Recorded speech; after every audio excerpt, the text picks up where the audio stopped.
മലയാളി വിദ്യാർത്ഥികൾ കൂട്ടത്തോടെ ഉപരിപഠനത്തിന് വിദേശ സർവകലാശാലകളിൽ പോകുന്നത് ഒരു ഫാഷനായി തന്നെ മാറി വന്ന കാലമാണ് നമ്മൾ കണ്ടത് കഴിഞ്ഞ 3-4 വർഷം. ഇപ്പോൾ ഈ വിദേശ പഠന ഭ്രമത്തിന് ഇപ്പോൾ ഡിമാൻഡ് കുറഞ്ഞിരിക്കുന്നു, അത് ആകർഷകമല്ലാതായി എന്നാണ് ഏറ്റവും പുതിയ റിപ്പോർട്ടുകൾ സൂചിപ്പിക്കുന്നത്. ഈ രംഗത്ത് വിദ്യാർത്ഥികളെ വിദേശത്തെത്തിക്കാൻ കൂണുകൾ പോലെ മുളച്ചു പൊന്തി വന്ന് പ്രവർത്തിച്ച പല ഏജൻസികളും സ്ഥാപനങ്ങളും ഇപ്പോൾ അടച്ചുപൂട്ടൽ വക്കിലാണ്. UK-യിലേക്കും മറ്റ് യൂറോപ്യൻ രാജ്യങ്ങളിലേക്കും കനഡയിലേക്കും ന്യൂസിലാൻഡിലേക്കുമൊക്കെ മലയാളി വിദ്യാർത്ഥികളെ കൊണ്ടുപോകാൻ മുട്ടിന് ഫ്ലെക്സ് ബോർഡുകളും വെച്ച് 100 കണക്കിന് സ്ഥാപനങ്ങൾ, ഏജൻസികളാണ് കേരളത്തിൽ പൊട്ടിമുളച്ചത്. അതൊരു വലിയ കച്ചവടം പോലെ വളർന്ന് പന്തലിച്ചു. ഇപ്പോൾ അത് ആ ഒരു കച്ചവടം അവസാനിപ്പിക്കുന്ന ലക്ഷണത്തിലേക്ക് കാര്യങ്ങൾ പോയിരിക്കുന്നു. ഇങ്ങനെ തുടങ്ങിയ 4000-ൽ പരം ഏജൻസികളിൽ കേരളത്തിൽ മാത്രം ഏറ്റവും കൂടുതൽ എറണാകുളത്താണ് study abroad at cheap rate, ഇളവിൽ കുറഞ്ഞ ചെലവിൽ വിദേശത്ത് പഠിക്കുക എന്ന ബോർഡുകൾ നീക്കം ചെയ്തു തുടങ്ങി. ചില സ്ഥാപനങ്ങൾ ഫാഷൻ രംഗത്തേക്കും അതുപോലെ ബ്യൂട്ടി പാർലർ തുടങ്ങി മറ്റ് ചില സ്ഥാപനങ്ങളായിട്ട് ഇതിനെ മാറ്റാൻ ശ്രമിക്കുന്നു. ഈ രംഗത്ത് പണിയെടുത്ത 100 കണക്കിന് പേരെ പിരിച്ചുവിടുന്നു, പലരുടെയും ശമ്പളം വെട്ടിക്കുറയ്ക്കുന്നു. കേരളത്തിലെ ഈ പറയുന്ന ഏജൻസികളിൽ പണിയെടുത്തുകൊണ്ടിരുന്നത്. അങ്ങനെ മൊത്തത്തിൽ വളരെ അന്ധകാരം നിറഞ്ഞ ഒരു കാഴ്ചയാണ് ഈ രംഗത്ത് വിദേശ പഠനത്തിന് പോകുന്നതിൽ ഇപ്പോൾ സംജാതമായിരിക്കുന്നത്. എന്താണ് ഇതിൻ്റെ പ്രധാന കാരണങ്ങൾ? ഇത് തുടങ്ങി വെച്ചവർ തന്നെ ഉണ്ടാക്കിയ ചില പ്രശ്നങ്ങൾ, പിന്നെ അതിൻ്റെ പേരിൽ ഇപ്പോൾ ഈ പഠിക്കാൻ നമ്മുടെ വിദ്യാർത്ഥികൾ പോയിരുന്ന പല രാജ്യങ്ങളും ഏർപ്പെടുത്തിയ പുതിയ നിയന്ത്രണങ്ങൾ, സ്റ്റുഡൻറ്റ് വിസയിൽ വന്ന നിയന്ത്രണങ്ങൾ, അതേപോലെ റാങ്കിങ് ഇല്ലാത്ത യൂണിവേഴ്സിറ്റികളിൽ നിന്ന് വരുന്നവർക്ക് അഡ്മിഷൻ കൊടുക്കാതിരിക്കുക, അതേപോലെ ചെലവ് കൂട്ടുക, ബജറ്റ് കൂട്ടുക, ഇങ്ങനെ പല കാര്യങ്ങളിലും ഉണ്ടായ തിരിച്ചടി. അങ്ങനെ വിദേശ പഠനത്തിന് പോകുന്നത്, പിന്നെ ഈ ഏജൻസികൾ പലതും നേരിട്ട് വിദേശ യൂണിവേഴ്സിറ്റികളിലേക്ക് പ്രവേശനം നടത്താൻ കഴിവില്ലാത്തവരും അതിനുള്ള അംഗീകാരമില്ലാത്തവരും തേർഡ് പാർട്ടി ഇടനിലക്കാർ വഴി അഡ്മിഷൻ തരപ്പെടുത്തുന്ന രീതിയിലേക്ക് വരെ കാര്യങ്ങൾ പോയി. അപ്പോൾ ഒരു കച്ചവടം അങ്ങനെ പൊടിപിടിക്കുന്ന അവസ്ഥയിലേക്ക് പോയപ്പോൾ അതിൻ്റെ തിരിച്ചടിയും വന്നു തുടങ്ങിയിരിക്കുകയാണ്. എന്തുകൊണ്ടാണ് നമ്മുടെ നാട്ടിലെ വിദ്യാർത്ഥികൾ കൂട്ടത്തോടെ ഇങ്ങനെ കഴിഞ്ഞ 4-5 വർഷമായിട്ട് പോകാൻ തുടങ്ങിയത്? അത് വലിയൊരു പ്രചാരണം അഴിച്ചുവിട്ടു. കേരളത്തിലെ ഉന്നത വിദ്യാഭ്യാസ രംഗം തകർന്നടിഞ്ഞ് കിടക്കുകയാണ്, നിലവാരം പോരാ, ഇവിടെ ഡിഗ്രി എടുത്തു കഴിഞ്ഞാൽ ജോലി കിട്ടാൻ ബുദ്ധിമുട്ട്. അതുകൊണ്ട് വിദേശത്തെവിടെങ്കിലും യൂണിവേഴ്സിറ്റികളിൽ ഇത്തിരി പൈസ എങ്ങനെയും ഉണ്ടാക്കി ലോൺ എടുത്തോ കിടപ്പാടം വിറ്റോ വസ്തു വിറ്റോ സ്വത്ത് വിറ്റോ ഒക്കെ പോയി. കാരണം ഈ പോയ വിദ്യാർത്ഥികളിൽ ഭൂരിപക്ഷവും സാധാരണക്കാരാണ്. ബാങ്ക് ലോൺ എടുത്തോ വസ്തു അല്ലെങ്കിൽ പ്രോപ്പർട്ടികൾ വിറ്റോ ഒക്കെയാണ് മാതാപിതാക്കൾ.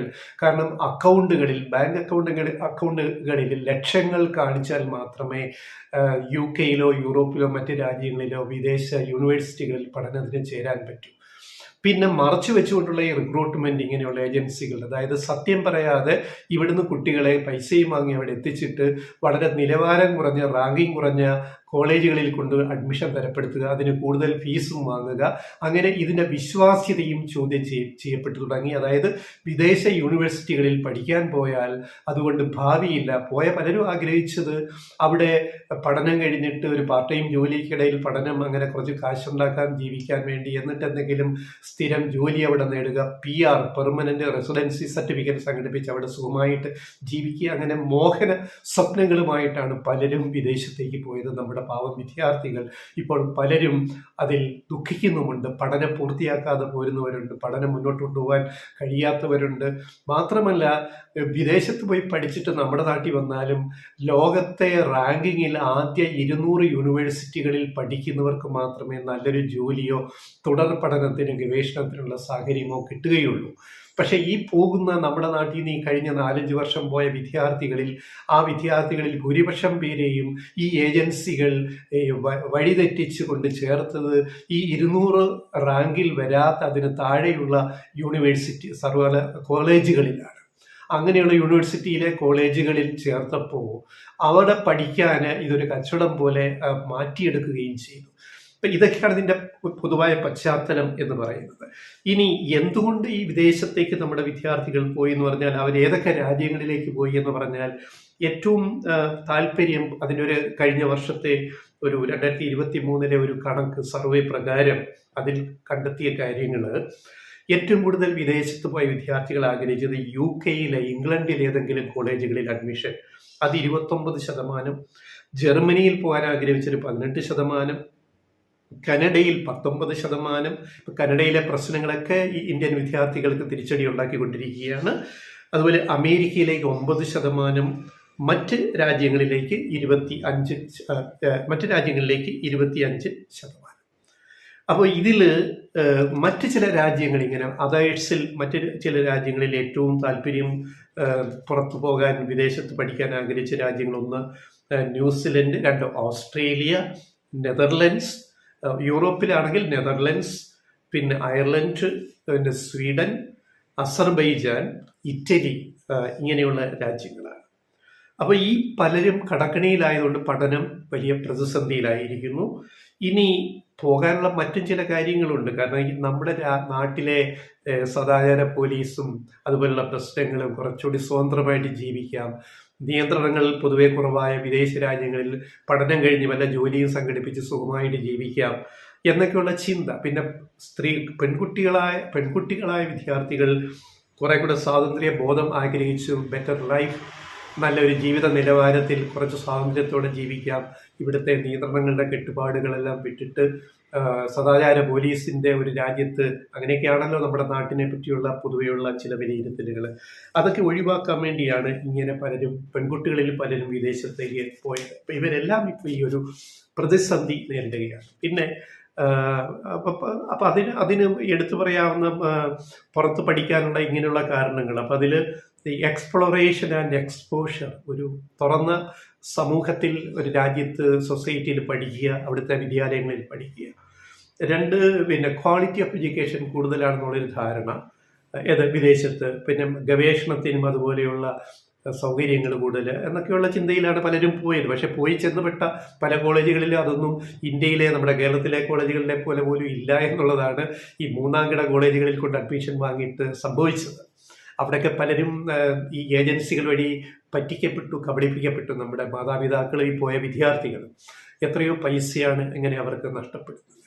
പിന്നെ ഇൻഡസ്ട്രിയൽ എക്സ്പോഷർ, പ്ലേസ്മെന്റ്, ജോലി കിട്ടാനുള്ള സാധ്യതകൾ. പിന്നെ സ്കോളർഷിപ്സ് ചില കോളേജുകളിൽ കിട്ടുന്നുണ്ട്, പാർട്ട് ടൈം ജോബ് ചെയ്യാനുള്ള നേരത്തെ പറഞ്ഞ സാഹചര്യങ്ങൾ. അപ്പോൾ ഇങ്ങനെയൊക്കെയുള്ള റീസൺസ് കൊണ്ടാണ് പലരും പോയത്.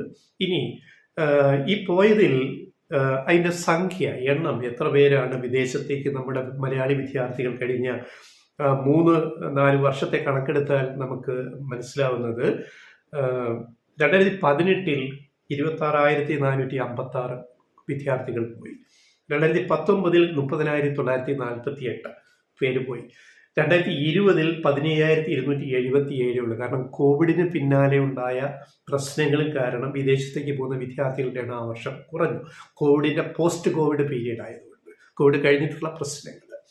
പിന്നെ 2021 20,000 പേരായിട്ട് വർദ്ധിച്ചു. 2022 30,000 പേര് വിദേശത്തേക്ക് മലയാളി വിദ്യാർത്ഥികൾ പഠിക്കാൻ പോയി.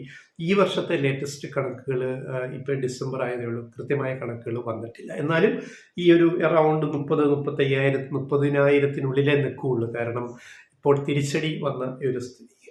ഇനി ഏറ്റവും കൂടുതൽ പിന്നെ കോസ്റ്റ്, പഠനം ചെലവ്, അതൊരു വലിയ ഘടകമാണ്. അത് ഓരോ രാജ്യത്തിൻ്റെയും അതിനൊരു ചാർട്ട് ഇവിടെ ഇതിനകത്ത് ഈ പഠന റിപ്പോർട്ടിൽ വന്നിട്ടുണ്ട്. വളരെ എക്സ്പെൻസീവാണ്. കാരണം ഓരോ രാജ്യത്തും ഈ വിദേശ രാജ്യങ്ങളിൽ അഡ്മിഷൻ എടുക്കാൻ പോകുമ്പോൾ ഇതെല്ലാം ക്ലിയറൻസ് കിട്ടി പോകുമ്പോഴും ഈ പോകുന്ന വിദ്യാർത്ഥിയുടെ ബാങ്ക് അക്കൗണ്ടിൽ ഇത്ര ലക്ഷങ്ങൾ കാണിച്ചിരിക്കണം എന്നാണ്.